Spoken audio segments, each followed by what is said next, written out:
au Danemark les dirigeants européens à Copenhague, entourés de Volodymyr Zelensky. Rencontre à l'occasion du sommet de la communauté politique européenne auquel la France participe. Et face à la menace russe, justement, les Européens travaillent à un mur anti-drone qu'ils comptent bien mettre en place grâce à l'expertise de l'Ukraine. On retrouve notre correspondant Thibaut Maillet.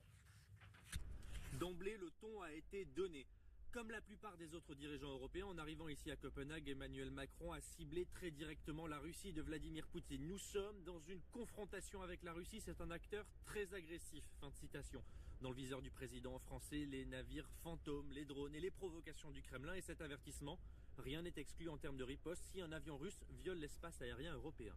Un discours ferme qui rejoint celui de la première ministre du Danemark qui réclame une réponse très forte à la guerre hybride de Moscou. Il faut dire qu'ici, la menace russe est devenue particulièrement tangible. Des drones non identifiés mais attribués à la Russie ont pénétré l'espace aérien du Royaume ces derniers jours. Voilà le contexte pour ce sommet et sans doute un peu de grain à moudre pour les dirigeants européens qui sont là pour répondre à une question.